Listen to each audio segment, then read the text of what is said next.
C'est un réel plaisir de vous savoir nombreux pour nous suivre, mesdames et messieurs. Bonsoir. Nous vous proposons de suivre d'abord les grands titres de ce journal. À chaque journée, sa célébration, dit-on. Mercredi 12 août, le monde entier célèbre la Journée internationale de la jeunesse autour du thème « Engagement de jeunes pour une action mondiale ». La société des microfinances Finca et l'entreprise Rausur vont désormais travailler ensemble autour de leurs produits d'assurance dénommés soldes restants, dus et Kimia Famille.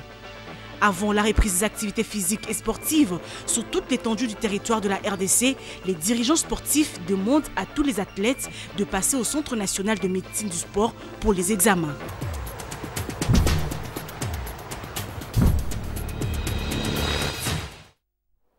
Bonsoir à tous. Célébration de la Journée internationale de la jeunesse le 12 août de chaque année depuis 1999 à Lubumbashi, chef-lieu de la province du Haut-Katanga. Cette journée a été célébrée avec Fast le Jeune. Les différentes communes s'étaient réunies pour réfléchir sur cette journée et puis ils ont aussi exposé des objets d'art en présence des autorités municipales de la ville. Junior Kaneki pour la suite.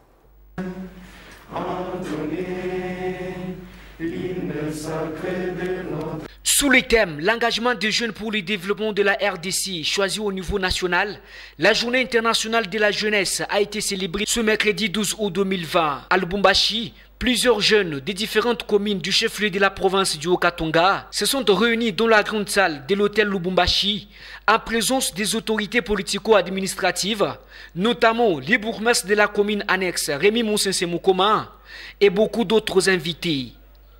Une occasion pour ces jeunes de réfléchir sur la tâche énorme qui les attend dans le développement de la RDC.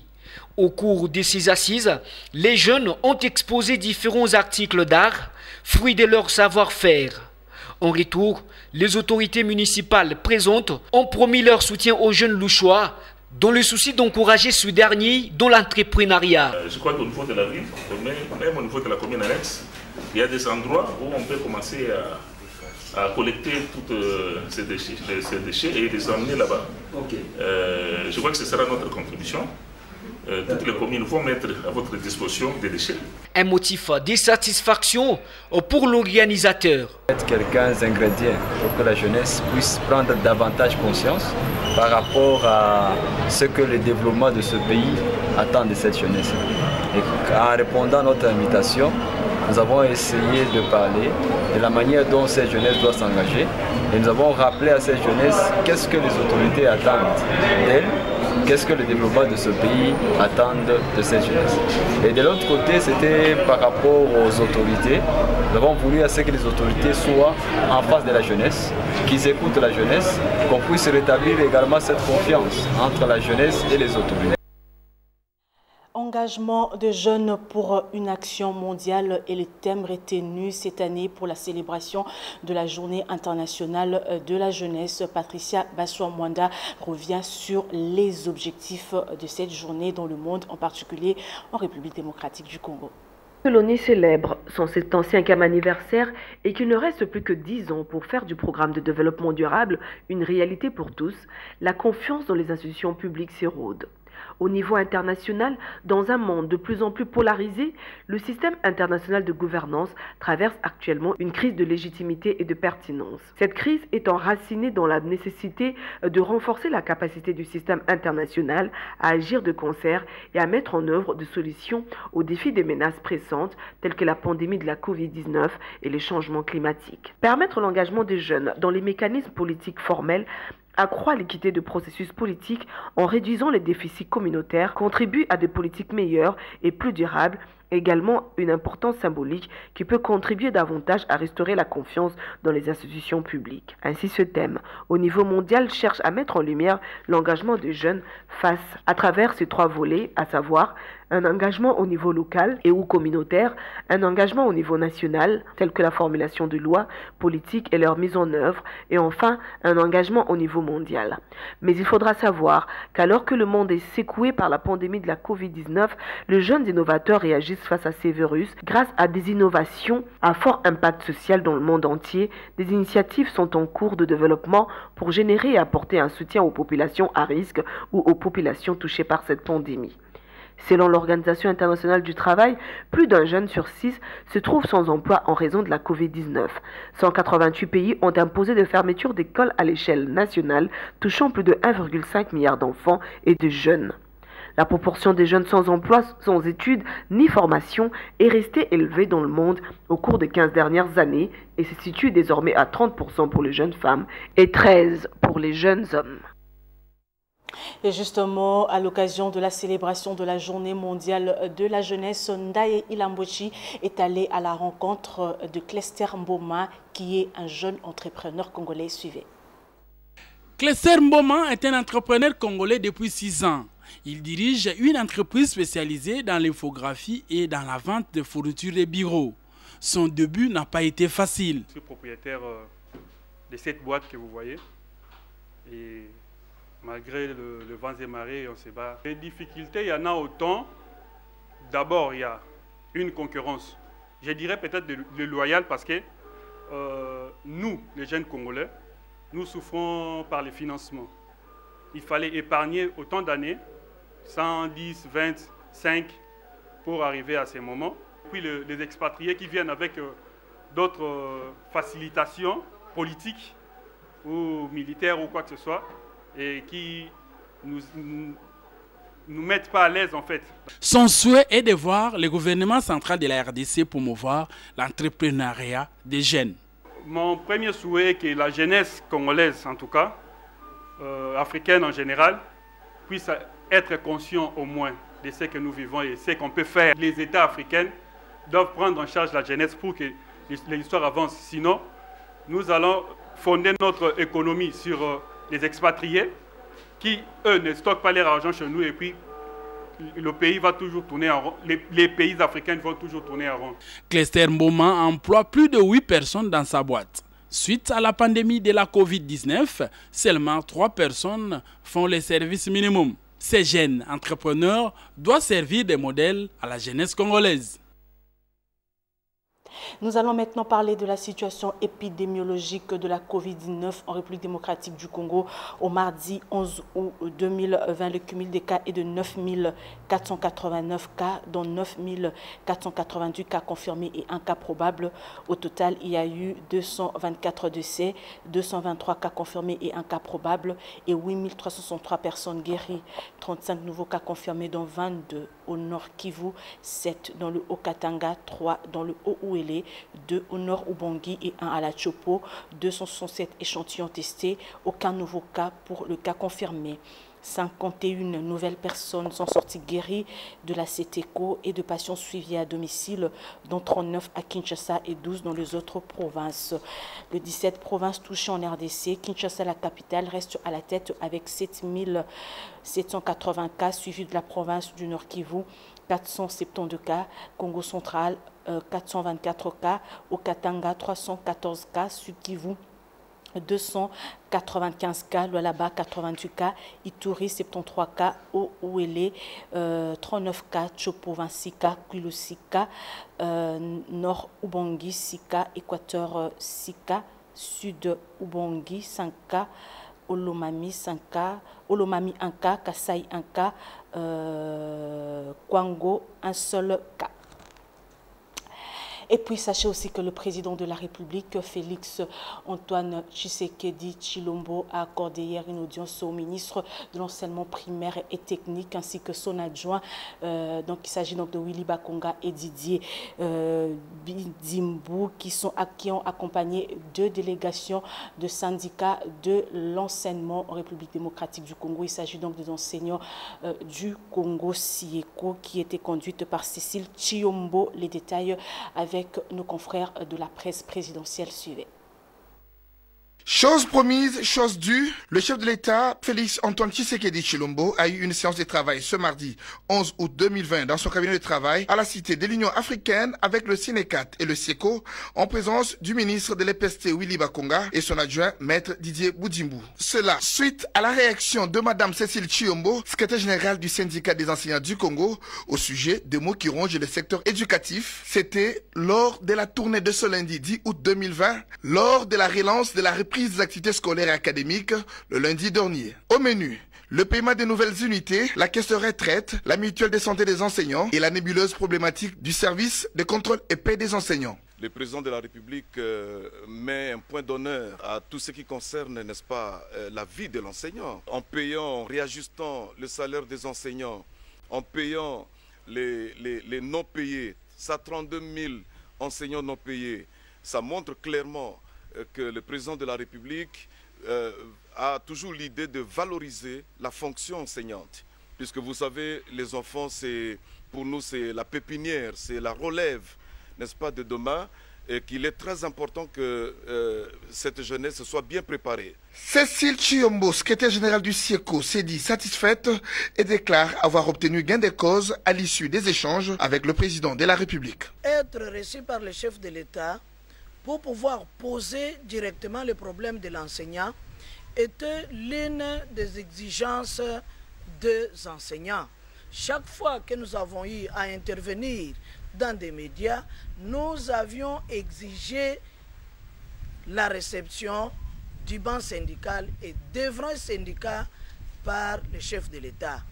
Tout simplement puisque la classe enseignante est vieillissante, il faut que la caisse de retraite soit opérationnelle pour que cet enseignant se retrouve en repos, mais pas en repos de toujours, mais en repos où il va se dire que réellement j'ai travaillé et qu'aujourd'hui je suis considéré. À en croire Willy Bakonga, ministre de l'EPST, le gouvernement de la République ne va pas lésiner sur les moyens afin de sauver le secteur de l'enseignement en République démocratique du Congo. Et sachez aussi que la ministre provinciale des Affaires sociales, genre, famille et environnement, Laetitia Kabamba, a présidé hier mardi à la salle polyvalente de l'hôtel de ville de Kinshasa sa première réunion de coordination du projet Justice, Autonomisation et Dignité. JAD en sigle la mission organisée et entre autres collecter les données au niveau communal et faciliter l'alimentation de données provinciales. Sylvain Kapombo Bosengele. Il s'agit d'un projet financé par le programme des Nations Unies pour le développement PNUD, dont la ville de Kinshasa est bénéficiaire. Le projet Justice, Autonomisation et Dignité, JAD en sigle, entre dans le cadre de la lutte contre les violences basées sur le genre. À en croire Laetitia Kabamba, le constat est amer dans ces secteurs. Il est malheureusement fort de constater que le taux de violence sur le genre est en train d'augmenter en flèche dans la ville de Kinshasa. Et donc il y a un travail de fond à faire.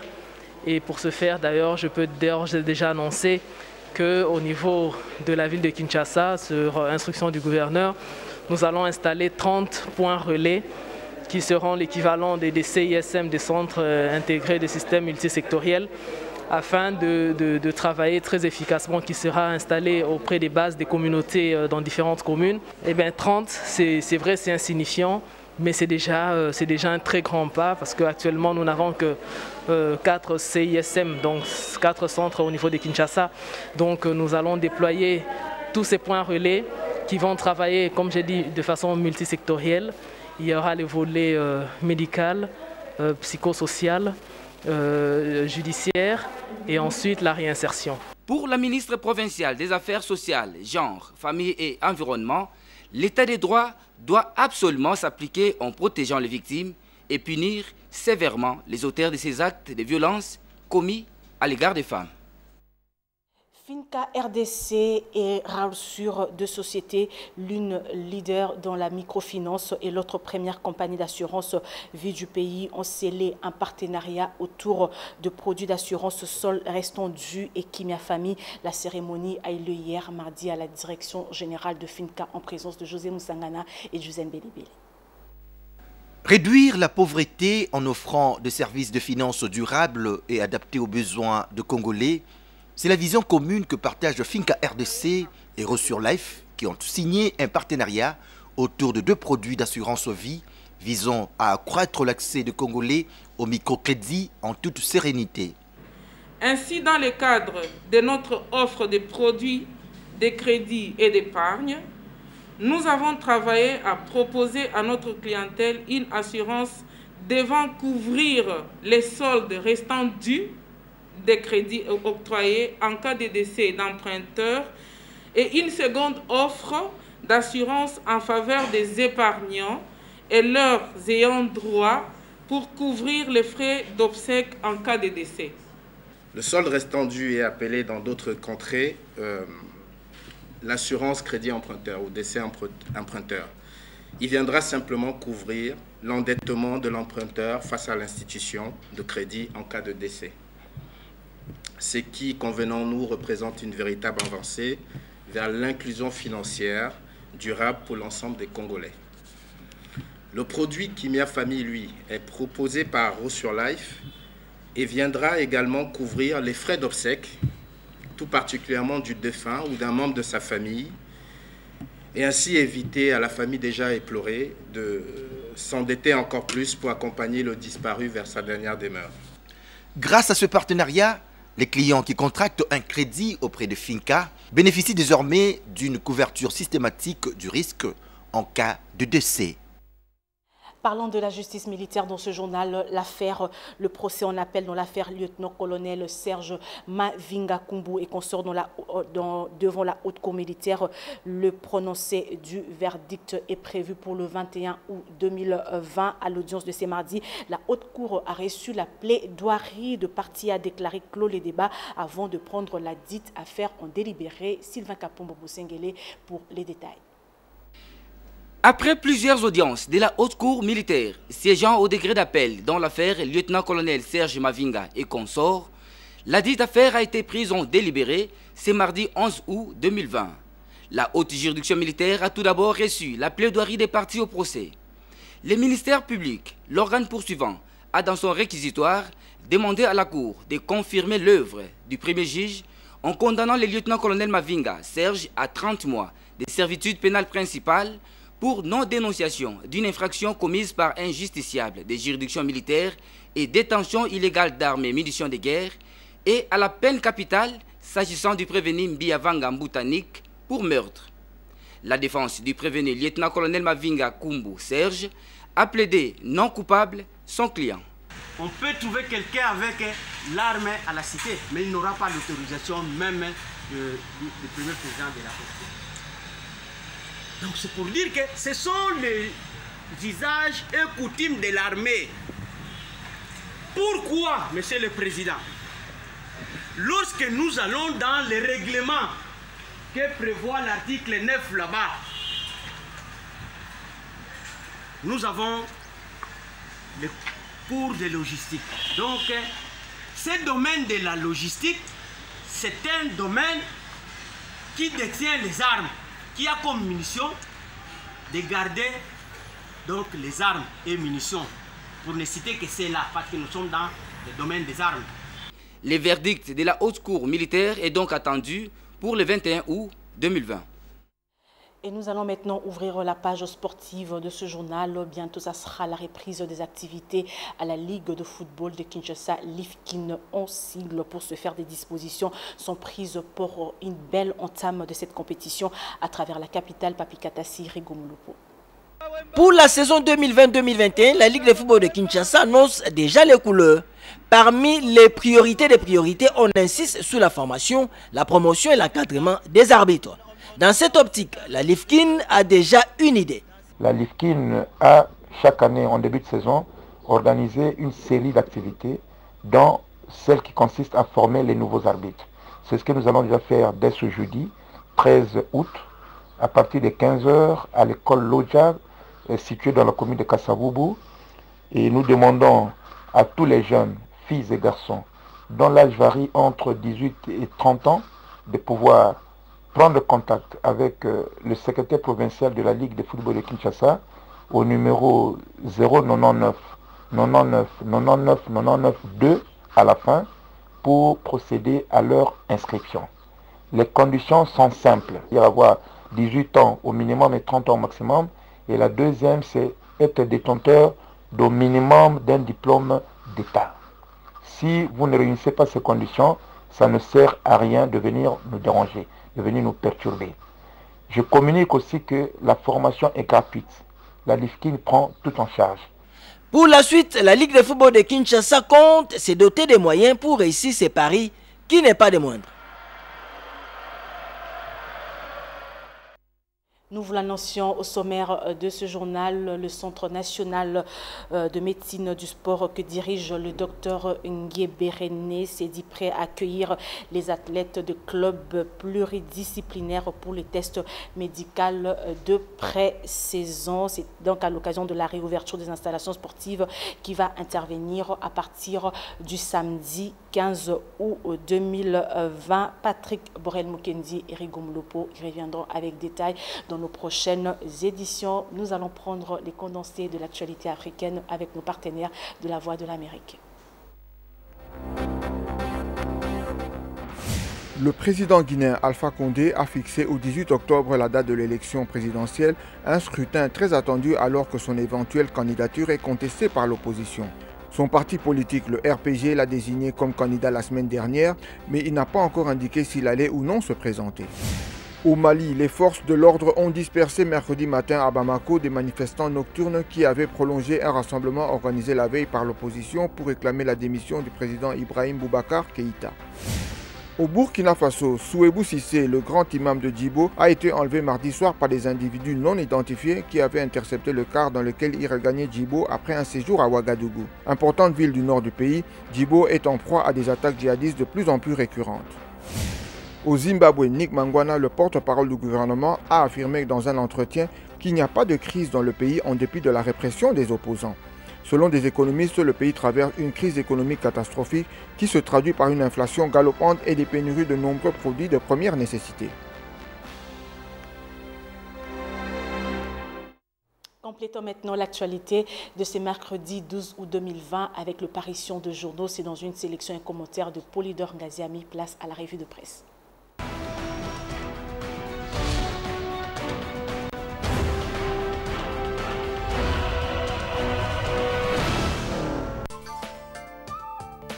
Le sujet fait l'objet de plusieurs échanges ces derniers jours. Il s'agit de l'initiative d'organiser bientôt un forum sur les réformes électorales en RDC.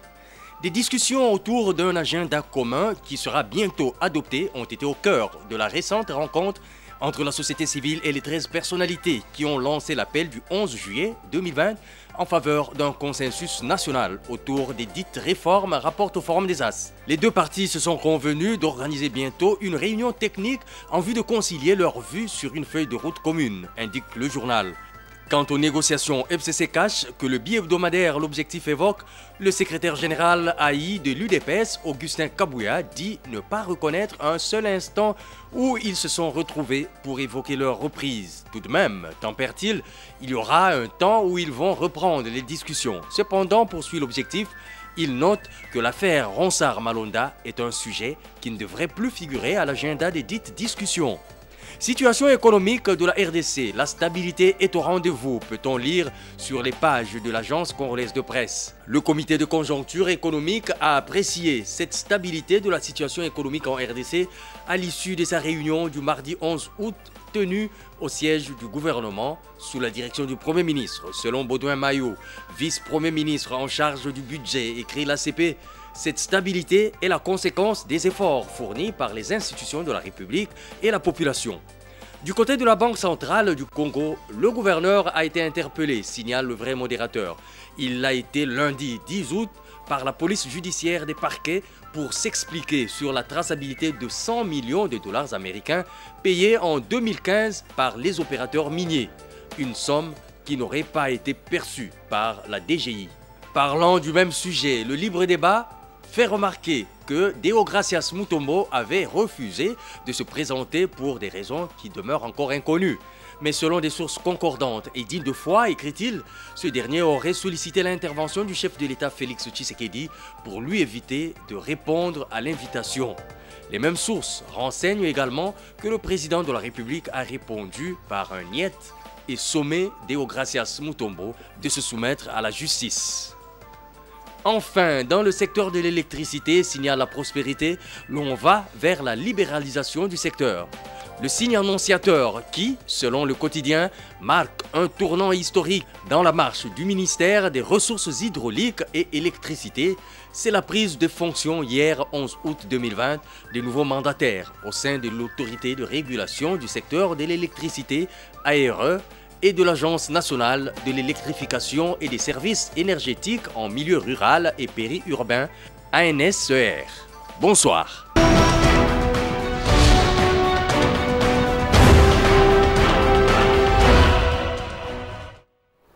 Et voilà, nous allons maintenant prendre l'actualité en dehors de nos frontières où nous rendons directement aux États-Unis d'Amérique pour vous parler des élections présidentielles. Le candidat démocrate Joe Biden a sa colistière. Il s'agit d'une afro-américaine. Suivez ce reportage.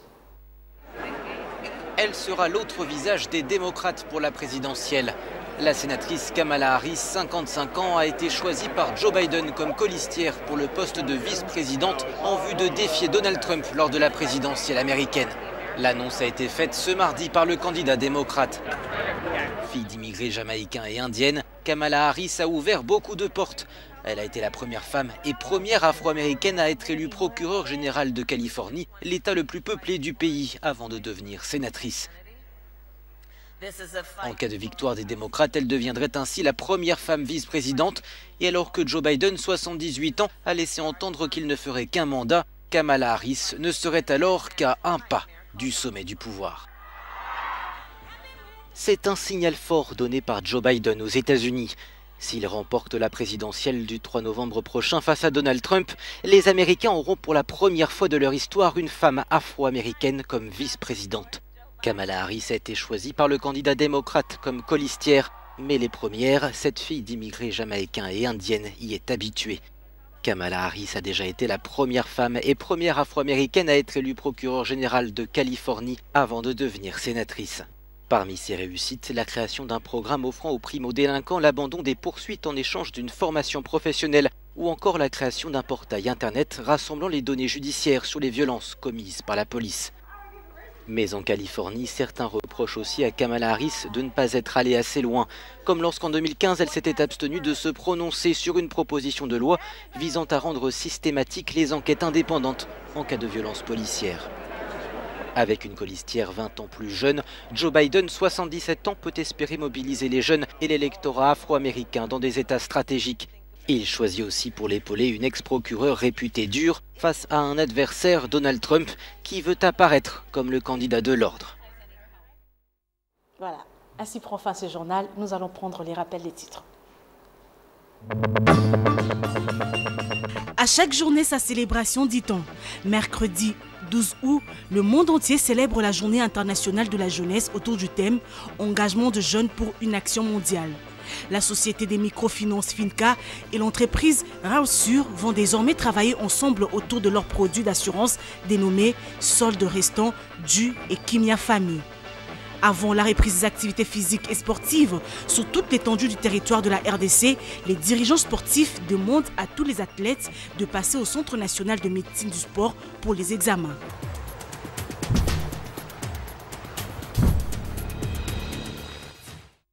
Ce journal est complètement terminé. Mesdames et messieurs, merci à vous tous qui l'avez aimablement et chaleureusement reçu dans vos maisons. Ces remerciements, c'est au nom de Patrick Borel Mukendi qui a coordonné ce journal, James Katamboa qui a concouru à sa supervision éditoriale, David Tembeni était derrière la caméra. Merci à Félicien Sanga et Jean Ndonga.